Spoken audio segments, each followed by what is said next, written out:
사상칠언이라는 이제 것이 있는데요. 예수님께서 십자가 위에서 하신 말씀, 거기 이제 7개가 있는데 누가복음과 이제 누가복음 그리고 요한복음 이렇게 이제 다른 복음서에도 있고요.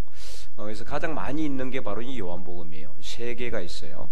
오늘 이제 우리가 읽은 내용 본문에 2개가 있고요. 내가 목마르다, 그리고 다 이루었다, 그리고 지난주에 우리가 했던 말씀 여자여 보소서 아들이니다 보라 내 어머니라, 이렇게 3개, 총 3개가 요한복음에 이제 기록이 되어 있습니다. 다른 복음서에는 이제 이 내용이 없죠. 그래서 지난주에 이어서 계속해서 우리가 요한복음에만 있는 내용, 십자가 위에서 예수님께서 돌아가시는 내용은 사복음서에 다 기록이 되어 있는데 이 이제 예수님의 죽으심을 본 제자들의 어떤 관점이 서로 다르기 때문에 어떤 제자는 좀 다르게, 요한은 또 이렇게 이제 표현을 하는 것이라고 볼 수가 있겠습니다. 그래서 이제 마태복음, 마가복음, 누가복음을 이제 공간복음, 관점이 같다. 그리고 요한복음까지는 사복음서. 요한복음은 마태, 마가, 누가보다하고는 관점이 조금 달라요. 영적인 부분, 예수님의, 그래서 요한복음 보면은 예수님의 말씀이 많이 나와 있어요. 예수님 중심이에요. 예수님의 사역보다는 예수님이 어떤 분인가, 거기에 이제 어떤 초점을 두고 영적인 부분을 많이 강조했다라고 보시면 되겠습니다. 오늘 우리가 읽은 본문은 이제 예수님의 마지막 돌아가시는 내용이 이제 기록이 되어 있는데요. 자, 30절에 영혼이 떠나가신다. 어떤 이제 제가 이렇게 자료를 보면서 어떤 목사님이 우리가 죽으면은 몸은 이렇게 죽고 영혼은 하늘로 간다. 뭐 이렇게 이야기를, 아주 잘못된 표현입니다. 영혼만 하늘로 가는 게 아닙니다. 영혼만 가는 게 아니고 우리의 완전한 몸이 가는 거예요. 그러나 이제 현재 우리의 몸이 갈지는 그거는 몰라요. 거기에 대해서는 성경이 분명히 기록해 놓지는 않았기 때문에. 그러나 요한계시록을 보고 이제 복음서를 보면은 우리가 나중에 부활하여서 새 하늘 새 땅, 그러니까 하나님께서 만드시는 새 하늘과 새 땅, 그러니까 어디입니까? 천국이죠. 천국에서 우리가 이렇게 하는 모든 것들이 그냥 영혼만 가는 게 아닌 것을 분명히 알 수 있어요. 요한계시록에는 뭘 입히라고 합니까? 흰 옷을 입으라 그러죠. 흰 옷을. 영혼이 흰 옷을 입을 수가 있습니까? 없는 거죠. 영혼이란 거는 영을 의미하는 거거든요. 여기서 이제 영혼이 떠나가셨다라는 말은 죽었다라는 다른 표현이라고 보시면 되겠습니다. 당시에 예수님이 이제 활동했던 그 당시 중동 지역 이쪽에는 상당히 영지주의 사상이 강했어요. 영지주의. 영을 아주 중요시 여기고 육은 아주 저급하게 여기는 그런 영지주의 영향이 많이 강했다. 그렇게 여러분들이 이해하시면 되고, 그래서 이제 그 당시에는 죽는 다음에는 영이 죽는다라고 그냥 그렇게 생각했다는 거예요. 영이 죽는다. 그래서 절대로 예수님이 영혼만 돌아가시고 예수님의 몸은 뭐 이렇게 안 죽었고 이런 게 아니라는 것을 여러분이 분명히 아시면 되겠다.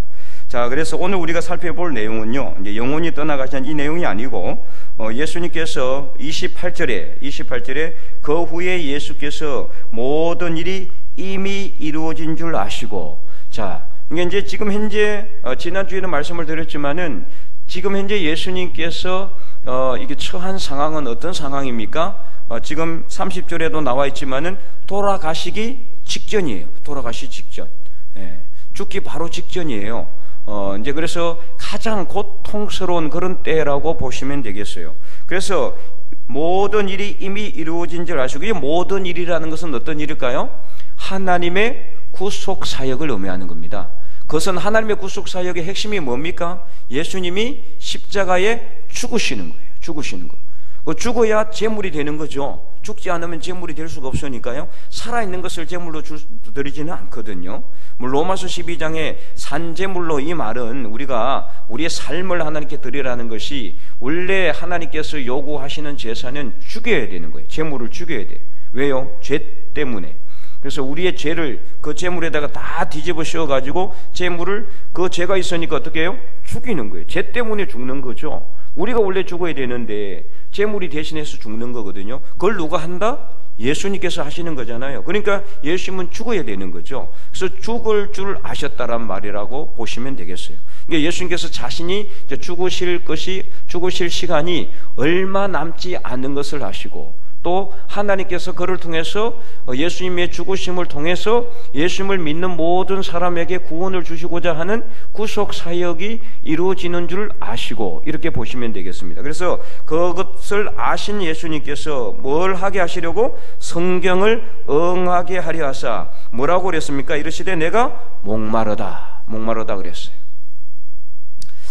이제 과연 그러면 예수님께서 목말라서 이렇게 말씀을 하셨을까? 아니면은 그냥 성경을 응하게 하기 위한 뜻 때문에 그렇게 하셨을까? 신학자들은 두 가지 다일 것이다 라고 말씀하고 있어요. 왜냐하면 말하고 있는데, 왜냐하면 예수님은 어떤 모습입니까? 완전한 인간의 모습이에요. 이제 사람이 피를 흘리게 되면은 목이 마르대. 왜냐하면은 물이 밖으로 밖으로 빠져나가니까 수분이 부족하기 때문에 피를 흘리면은 가장 먼저 느끼는 것이 갈증을 느낀다는 거예요. 갈증. 그래서 물을 찾는 거예요. 물. 죽을 때. 그래서 이제 피를 많이 흘리는 사람의 가장 큰 특징이 하나가 바로 목마름을 느낀다는 거죠.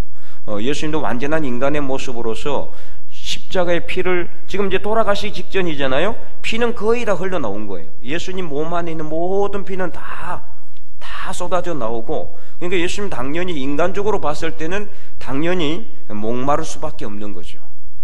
그리고 또 예수님께서 이렇게 목마르다고 이야기하신 것은 성경을 응하게 하려 하셨다라고 사도 요한은 분명히 이제 기록하고 있어요. 이는 이제 예수님의 말이 아니라 사도 요한이 이제 예수님에 대해서 설명하는 내용이죠. 그렇다고 해서 그러면 이거는 사도 요한의 개인적인 의견이냐? 절대 그렇지 않습니다. 복음서는 모든 것이 처음부터 끝까지 1.1핵도 자기의 개인적인 의견이 아니라 하나님께서 주시는 계시의 말씀이에요. 계시의 말씀. 그렇기 때문에 성경을 응하게 하려 하사 이 말씀대로 예수님께서 목마르다 이렇게 말씀하셨다라는 건데, 그러면 도대체 이 말씀이 무슨 뜻이냐? 자, 내가 목마르다, 이 말씀은 시편에 나오는 내용이에요. 시편. 그래서 이제 시편 69편에 보면은 이런 내용이 나옵니다. 우리 한번 살펴보겠습니다. 앞으로 넘겨서 시편 69편, 구약 성경 850면입니다. 850면. 851면, 850 또는 851면. 69편 21절 말씀. 다 보셨습니까? 예. 시편 69편 21절. 우리 다 함께 한번 읽어보도록 하겠습니다. 그들이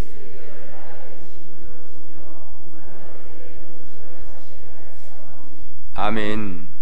네, 이거는 다윗이 메시아의 고난에 대해서 미리 예언한 내용입니다. 메시아의 고난.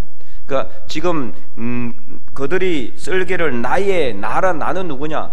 다윗을 의미하는 것이 아니라 다윗의 후손인 메시아가 당할 고난에 대해서 미리 예언한 말씀의 가장 대표적인 내용이 시편 69편이에요. 그래서 그 중에 21절, 그들이 썰개를 나의 음식물로 주며 목마를 때는 뭐를 마시게 했다? 초를 마시게 하였다. 이 초가 바로 뭐냐? 신포도주입니다. 29절에 다시 본문으로 돌아와서 거기 신포도주가 가득히 담긴 그릇이 있는지. 자, 신포도주는 뭡니까? 바로 초를 의미하는 거죠. 초.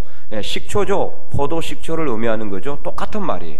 그래서 신포도주가 가득히 담긴 그릇이 있었고, 사람들이 신포도주를 적신 해면을 우슬추에 메어 예수의 입에 대었다라고 말씀하고 있습니다. 그래서 30절에 예수께서 신포도주를 받으신 후에 이까지 내용을 보면은 바로 이 내용은 어디 말씀입니까? 시편 69편 21절 내용을 응하게 하려 하사 그대로 이루어지도록 하기 위해서 예수님께서 실제로 목도 말랐고, 그리고 예수님께서는 그것을 이 모든 사람들 앞에 그대로 공식화하기 위해서, 공표하기 위해서 내가 목마르다고 이렇게 말씀하신 거라고 볼 수가 있겠습니다. 계속해서 거듭 강조해서 말을 하지만은 지금 예수님의 지금 상황은 한마디도 입을 떼기 힘든 상황이에요. 너무나 고통스럽고 모든 피와 물이 다 쏟아져 나갔기 때문에 입을 한번 떼는 것 자체도 어려운 그런 상황 가운데서 예수님께서 목마르다라고 말씀하신 것은 바로 이 시편의 말씀, 다윗이 메시아의 고난에 대해서 예언한 말씀, 그 말씀이 그대로 이루어지도록 하고자 하시는 예수님의 뜻이 있다라는 것을 알 수가 있는 거죠. 이처럼 예수님께서는 십자가 위에서 극도의 고통을 겪으면서까지도 그 고통을 표현하는 말 한마디 한마디가 자신의 인간적인 욕구가 아니라 철저히 자신을 예언한 하나님의 말씀을 이루시도록 하게 하고 있다는 것을 알 수가 있어요. 만약에 예수님께서 자신의 어떤 인간적인 욕구대로 한다 그러면은 자기를 내려달라 그러거나 아니면은 빨리 너무 고통스러우니까 빨리 죽여달라고 하든지, 그죠? 아니면은 다른 이야기를 하셨겠죠. 너무 힘드니까 고통스러우니까 막 소리 지르든지 이렇게 하지 않았겠습니까? 근데 그게 아니라 예수님께서는 십자가에 못 박혀 죽어가면서까지도 그 모진 고통과 고난 속에서도 철저히 말 한마디 한마디가 자신의 인간적인 욕구나 욕망이나 자신의 욕심을 채우는 쪽이 아니라 자신의 필요를 채우는 것이 아니라 모든 것이 철저히 처음부터 끝까지 어떻게 하나님의 말씀대로 하나님의 말씀이 그대로 이루어지도록 하고자 하는 그쪽으로 계속하고 있다는 것을 알 수가 있어요. 언제까지요? 죽으실 때까지. 예수님께서 죽으실 때까지. 이것을 예수님께서는 계속해서 지향하셨다는 것을 알 수가 있습니다. 이처럼 오늘 우리가 오늘 말씀을 통해서 배울 수 있는 예수님의 영성은 무엇인가? 바로 말씀 성취의 영성이다. 우리가 말씀대로 살아가고자, 말씀대로 이루고자, 말씀대로 순종하고자, 말씀이 그대로 이루어지도록 하고자 하는 그런 삶을 살아야 된다. 예수님은 돌아가셨습니다. 지금은 우리는 예수님을 믿고 이 땅에 살아가고 있습니다. 예수님은 지금 눈에 보이진 않지만은 누구를 통해서요? 저와 여러분의 믿음의 삶을 통해서 예수님은 생생하게 살아 있어야 됩니다. 그러려면 어떻게 해야 됩니까? 예수님께서 그랬던 것처럼, 예수님께서 죽을 때까지 그리하셨던 것처럼 오늘 우리도 이 땅에서 죽는 날까지 말씀대로 살아가고자 하는 예수님의 말씀 성취의 영성을 따라가야 된다. 그것이 바로 오늘 이 시대 눈에 보이진 않지만 분명히 살아계시는 예수님을 우리 삶을 통해서 안 믿는 사람들에게 보여주는 것입니다. 이것이 바로 오늘 저와 여러분이 해야 될 의무와 책임인 줄 분명히 믿으시기 바랍니다. 그래서 오늘 우리가 예수님이 없는 시대지만 예수님이 있는 것처럼 살아가야 되는 거예요. 예수님이 보이지는 않지만 분명히 우리는 예수님을 보고 있는 것처럼 살아가야 되는 거예요. 직접 예수님은 살아계시기 때문에. 어디를 통해서요? 우리의 믿음의 삶을 통해서. 그래서 예수님의 이 말씀 성취의 영성은 우리가 얼마나 말씀대로 순종하느냐에 따라 달려있는 거예요. 내가 말씀대로 살아가면은 그 말씀을 통해서 누가 사는 겁니까? 예수님이 사는 거예요. 부활하신 예수님의 능력이 드러나는 거예요. 근데 내가 말씀대로 순종하지 않으면 어떻게 되느냐? 예수님의 능력이 드러나지 않아요. 예수님의 어떤 모습이 보이지 않는 거죠. 안 믿는 사람들이 우리를 통해서 누구를 보는 겁니까? 예수님을 보는 거예요. 안 믿는 사람들이 교회를 통해서 하나님을 보는 겁니다. 교회다우면은 안 믿는 사람들도 하나님을 인정합니다. 근데 교회가 교회답지 못하고 그리스도인들이 그리스도인답지 못하고 거룩한 구별된 삶을 살지 않으면은 우리의 모습을 통해서 예수님을 보는 게 아니에요. 그래서 오늘 우리는 예수님께서 십자가에 못 박혀 돌아갔으면서까지도 죽으시는 그 순간까지도 말씀대로 말씀을 성취하고자 하시는 그 영성의 삶을, 영성의 모습을 우리는 본받아야 된다. 우리 작년부터 창세기부터 오후 예배 시에 성경 공부도 계속해서 겸하여 공부하고 있습니다. 이 수많은 말씀 속에서 철저히 하나님께서 말씀을 통해서 우리에게 주시는 교훈이 무엇입니까? 구약 성경이나 신약 성경이나 하나님께서 말씀을 통해서 우리에게 주시는 한 가지 핵심은 바로 예수님입니다. 그렇잖아요? 우리가 지금 레위 공부하고 있잖아요. 그 전에 출애굽 공부를 했죠. 자, 그걸 통해서 우리가 계속해서 배울 수 있는 그 교훈이 뭐였어요? 어떤 구약의 율례나 규례나 어떤 성막이나 이런 것들을 통해서 누구를 우리가 배울 수 있다고 그래요? 예수님이잖아요. 예수님. 예수님의 보혈, 예수님의 십자가의 죽음의 의미, 이게 다 구약 성경에 함축되어 있어요. 그래서 때가 되어서 하나님께서는 구약 성경의 율법을 통해서, 규례를 통해서 때가 되어서 그것을 우리에게 직접 사람의 모습으로 보여주신 분이 누구냐? 예수님이란 말이에요. 오늘 우리가 예수님께서 십자가에 못 박혀 돌아가시면서 예수님의 그 말씀 성취의 영성을 우리가 깊이 묵상하고, 우리는 살아가면서 말씀대로 행하고 말씀대로 순종하고 말씀대로 실천하고자 하는 삶을 살아야 된다. 예수님은 누구보다도 이것을 잘 알고 있었기 때문에 무엇을 하든지 이미 선포되신 하나님의 말씀대로 그 말씀이 그대로 이루어지는 삶을 살았어요. 오늘 우리도 말씀을 누구보다도 잘 알고 있습니다. 여러분 다 말씀을 읽고 쓰고 묵상하고 있잖아요. 그 말씀을 읽고 쓰고 묵상하는 것으로만 끝내서는 안 되는 거예요. 그 말씀을 성취하고자 하는 삶을 살아야 된다. 실천하고자 하는 삶을 살아야 된다. 우리 황호상 집사님이 이제 성경을 지난주에 필사를 하고 그 전에 성경 식독을 하고 이번에 필사를 하고 나서 이야기하신 게, 목사님 이제 저는 말씀을 읽고 쓰고 묵상을 했는데 이제는 실천하는 삶을 살아야 되겠습니다. 이런 이야기를 했어요. 그게 중요한 거죠. 말씀을 읽고 쓰다 보니까 야, 말씀대로 살아야 되는 것이 정말 중요하다는 것을 깨달았다는 거예요. 말씀대로 실천하는 것이 정말 중요하다. 이게 바로 뭡니까? 예수님의 영성이. 예수님은 철저하게 자신의 삶을 살지 않았어요. 자신의 필요에 따라서 살지 않았어요. 무슨 말씀을 하더라도 구약의 말씀을 인용하셔서 말씀하셨어요. 하나님이 하신 말씀을 그대로 예수님께서는 따라 살았단 말이에요. 그러므로 오늘 우리도 우리의 삶을 사는 게 아닙니다. 나의 믿음의 삶을 사는 것이 아닙니다. 내 마음대로 내 믿음의 삶을 사는 게 아니란 말이에요. 내 보기에 좋은 성전을 지어가는 게 아니라 하나님이 구약 말씀을 통해서 계속해서 그 율법을 주시면서 하신 강조의 내용이 뭡니까? 하나님이 말씀하신 대로 이루어졌다. 그렇지 않습니까?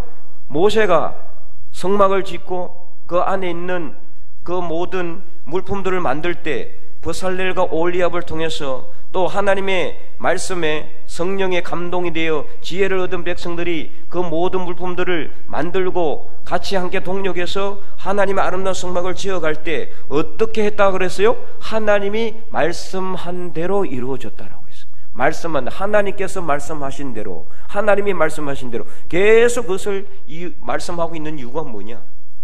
우리 눈에 보기 좋은 대로 성막을 지어가는 것이 아니라 하나님이 원하시는 성막을 지어야 되는 것처럼 오늘 우리는 우리의 삶을 사는 것이 아니라 우리의 삶을 통해서 하나님이 드러나고 예수 그리스도께서 살아나는 그런 영성의 삶을 살아가게 된다. 그거는 바로 뭐냐? 하나님의 말씀대로 순종하는 삶이다.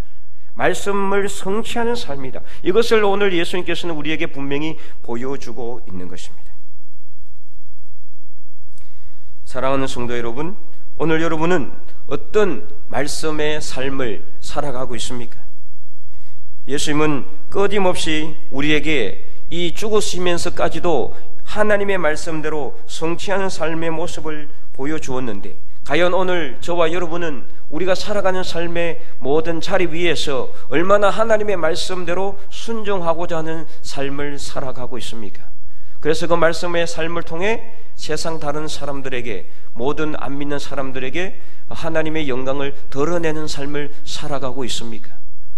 오늘 우리가 이 말씀을 통해서 다시 한 번 더 우리 삶을 돌아보고 이 말씀 성취의 영성을, 예수님의 말씀 성취의 영성을 다시 한 번 더 깊이 깨닫고 배워서 말씀대로 성취하고자 하는, 말씀대로 순종하고자 하는, 말씀대로 실천하고자 하는 그런 삶을 살아서 하나님의 영광을 온 세상에 드러내는 하나님의 거룩한 백성들이 다 될 수 있기를 주님의 이름으로 간절히 축원드립니다.